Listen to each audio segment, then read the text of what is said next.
Exemple 2. Parmi les expériences aléatoires suivantes, précisez celles qui sont un schéma de Bernoulli, puis précisez leurs paramètres. Si vous regardez déjà dans l'exemple 1, j'ai déjà souligné les mots qui me sont assez importants. On va le lire ensemble. On nous dit une urne contient 2 boules rouges et 5 boules vertes. On tire successivement 3 boules sans remise. On s'intéresse au nombre de boules vertes obtenues. Ce qui nous intéresse ici, ce sont les boules vertes obtenues. D'abord, si on veut identifier un schéma de Bernoulli, il faut d'abord identifier une preuve de Bernoulli. Donc, une preuve à 2 issues. Donc ici, on va voir est-ce que pour chaque tirage, on peut obtenir 2 issues. Puisqu'on s'intéresse à l'événement obtenu une boule verte, donc ça veut dire qu'à chaque tirage, on va regarder la couleur de la boule tirée. Donc soit elle sera verte, soit elle ne l'est pas, ou dans ce cas elle est rouge. Donc on a notre preuve de Bernoulli, ces 2 issues, c'est obtenu une couleur verte, et l'autre, l'échec, c'est obtenu une boule rouge. Donc l'épreuve de Bernoulli a été identifiée ici avec ces 2 issues. Maintenant, on va se poser la question, est-ce que cette épreuve de Bernoulli est répétée? Oui, puisqu'on tire successivement 3 boules. Donc, on nous dit qu'on tire successivement 3 boules. Donc, on va répéter ce processus 3 fois. C'est-à-dire que on va prendre une boule et à chaque fois qu'on prend une boule, on va regarder si elle est verte ou si elle n'est pas verte. Et quand on tire 3 fois successivement, on va répéter ce processus-là 3 fois. Donc, on a bel et bien répétition. Il nous reste une dernière condition. Est-ce que les répétitions sont indépendantes? On revient à l'expression sans remise. Ça veut dire quoi sans remise? Ça veut dire que une fois que vous avez tiré une boule et que vous avez regardé sa couleur, vous ne la remettez pas dans l'urne. Regardez donc l'impact que cela peut avoir. C'est que par exemple, au premier tirage, avant le premier tirage, vous avez 7 boules dans l'urne. Et donc, au premier tirage, la probabilité d'obtenir une boule verte est de 5 sur 7, puisque vous avez 5 boules vertes sur un total de 7. Donc, supposons qu'au premier tirage, vous ayez tiré une boule verte. Lorsque vous passez au deuxième tirage, il vous reste maintenant un total de 6 boules, parce que vous n'avez pas remis la boule tirée dans l'urne. Donc, si vous avez tiré une verte, il va vous rester un total de 4 boules vertes sur 6 boules en tout. Et la probabilité d'obtenir une boule verte au deuxième tirage va être de 4 sur 6 si c'est une boule verte qui a été tirée au premier tirage. Si par contre c'est une boule rouge qui a été tirée au premier tirage, la probabilité d'obtenir une boule verte va être de 5 sur 6. Donc vous voyez que la probabilité d'obtenir une boule verte au deuxième tirage dépend du résultat ou bien de l'issue de la première épreuve de Bernoulli. Donc ces événements-là ne sont pas indépendants. Donc ce n'est pas un schéma de Bernoulli. Donc ici on va écrire que ce n'est pas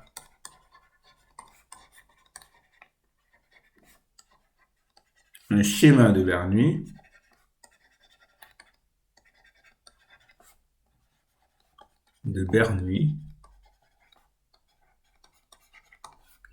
car les épreuves ne sont pas indépendantes.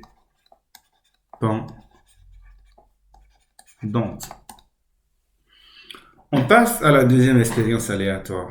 Donc cette fois-ci, on nous dit, on lance 100 fois une pièce de monnaie truquée telle que la probabilité d'obtenir face est 0,6.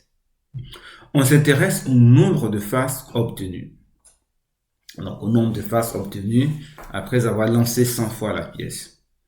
Donc ici, vous voyez que l'issue qui nous intéresse, c'est d'obtenir une face. Donc du coup, pour voir si c'est un schéma de Bernoulli, on va suivre les mêmes étapes. D'abord, on va essayer de voir est-ce qu'on, pour chaque lancer de monnaie, est-ce qu'on pourrait définir une preuve de Bernoulli? Donc, comme on s'intéresse à obtenir une face, donc lorsqu'on lance une pièce de monnaie, effectivement, soit on a face, soit on n'a pas face, ce qui est dans ce cas pile. Donc, à chaque lancer d'une pièce de monnaie, on a deux issues possibles. Donc, on définit ainsi notre preuve de Bernoulli. Première étape. Deuxième étape, on va regarder est-ce que ce processus est répété. Oui, ici, puisqu'on lance 100 fois la même pièce de monnaie, à chaque lancer, on va regarder si on a obtenu face ou pile. Donc, on a 100 répétitions. Troisième étape, on va vérifier est-ce que les répétitions sont indépendantes. Donc, lorsque vous lancez la pièce de monnaie pour la première fois, quelle est la probabilité d'obtenir face? Eh bien, la probabilité d'obtenir face est 0,6. Vous lancez la pièce une deuxième fois, quelle est la probabilité d'obtenir face? Puisque la pièce de monnaie n'a pas changé, la probabilité d'obtenir face reste encore à 0,6. Donc, peu importe le lancer, la probabilité d'obtenir face sera toujours de 0,6. Donc, vous voyez que la probabilité d'obtenir face à une lancée donnée ne dépend pas de ce qui a été obtenu dans le lancer précédent. Donc ici, nos répétitions sont bel et bien indépendantes.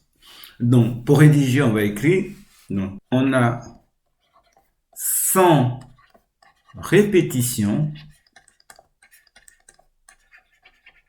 Donc, les répétitions sont identiques parce que c'est la même pièce de monnaie. On a 100 répétitions identiques et indépendantes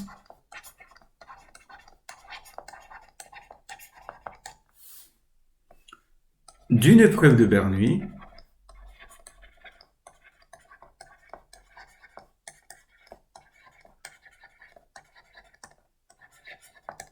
dont le succès est pour nous obtenir face. Maintenant, on nous demande de donner les paramètres de cette épreuve de Bernoulli. Donc les paramètres, ça va être le nombre de répétitions et la probabilité du succès. Donc, dont les paramètres sont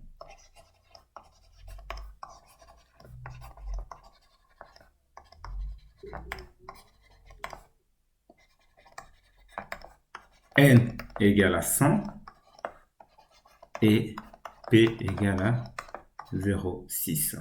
On passe maintenant à l'exemple 3.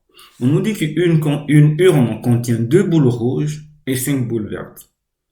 On tire successivement, cette fois-ci avec remise, donc on va souligner ça. 3 boules de lion. On s'intéresse au nombre de boules vertes obtenues. Vous avez remarqué que l'exemple 3, c'est typiquement l'exemple 1, mais cette fois-ci avec remise. Donc, si on remet la boule, ça veut dire quoi? Ça veut dire que les conditions avant chaque tirage ne changent pas. Donc, par exemple, au premier tirage, vous aurez une probabilité d'avoir une boule verte de 5 sur 7. Puisque la boule tirée va être remise avant le deuxième tirage, le nombre de boules dans l'urne n'a pas changé. Et donc, la probabilité d'obtenir une boule verte au deuxième tirage reste aussi égale à 5 sur 7, ainsi de suite. Donc, on voit que toutes les conditions sont réunies. Parce que pour la même épreuve, pour la même expérience aléatoire, on avait défini à la question 1 l'épreuve de Bernoulli. On avait aussi mentionné qu'il y avait 3 répétitions. Et là, on vient de prouver que lorsqu'on remet la boule, les répétitions sont indépendantes. Donc, on a bien un schéma de Bernoulli. Donc, pour le rédiger, on va dire qu'on a 3 répétitions. On a 3 répétitions identiques et indépendantes d'une preuve de Bernoulli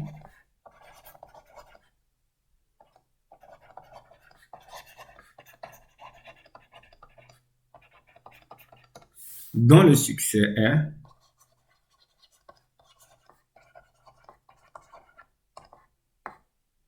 deux points, obtenir une boule verte.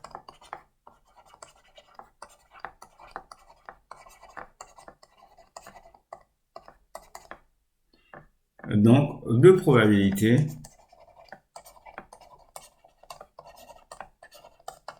P égale à 5 sur 7. Et donc, les paramètres, ça va être N égale à 3. Donc, on a 3 répétitions. Et P égale à 5 sur 7. Pour l'exemple 4, on nous dit, d'après le bilan social du ministère de l'Éducation nationale, 56% des enseignants du secondaire sont des femmes. Donc, on va souligner nos différentes données. Donc, 56% des enseignants sont des femmes. Le président de la République invite 100 professeurs, donc 100 enseignants du secondaire, qui sont choisis aléatoirement à la garden party du 14 juillet. L'effectif 100 étant faible par rapport au total des enseignants, on pourra considérer le choix des enseignants comme un tirage avec remise. On s'intéresse au nombre de professeurs masculins sur les 100 choisis. Ici, comme dans les autres exemples, on va suivre les différentes étapes pour voir si nous avons bien un schéma de Bernoulli. Donc, on va d'abord regarder, on s'intéresse à quoi? Donc, on s'intéresse au nombre de professeurs masculins choisis. Donc, lorsqu'on prend un enseignant, un professeur, donc ça peut être soit un homme, soit une femme. Donc, on définit notre épreuve de Bernoulli ici, dont le succès, ça sera obtenir un professeur masculin. Maintenant, on va voir, est-ce qu'il y a répétition? Comme on choisit 100 professeurs, donc ça veut dire que pour chaque professeur choisi, on va faire la même chose. Donc, on va répéter ce processus 100 fois. Donc, on a une répétition. Maintenant, nous allons voir, est-ce que ces répétitions sont indépendantes? Si nous lisons la phrase, l'effectif 100 étant faible par rapport au total des enseignants, on pourra considérer le choix des enseignants comme un tirage avec remise. Donc, en fait, ce qu'on est en train de nous dire, on nous dit comme il y a beaucoup d'enseignants, chaque fois que vous choisissez un enseignant, cela ne va vraiment pas affecter les probabilités d'obtenir un enseignant mâle ou femelle au prochain choix. Donc, on peut considérer cette sélection comme étant un tirage avec remise pour dire que, en fait, ces répétitions sont indépendantes. Donc, on passe à la rédaction maintenant. On peut dire, on a 100 répétitions identiques et indépendantes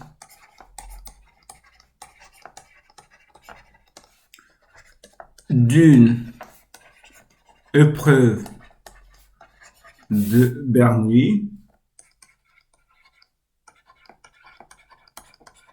dont le succès est de points obtenir un enseignant masculin, donc un professeur masculin. Deux probabilités P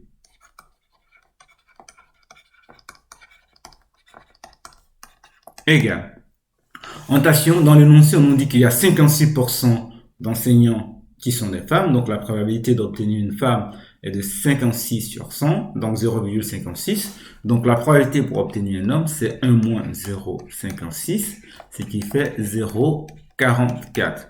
Donc les paramètres sont N, nombre de répétitions, 100, et P égale à 0,44.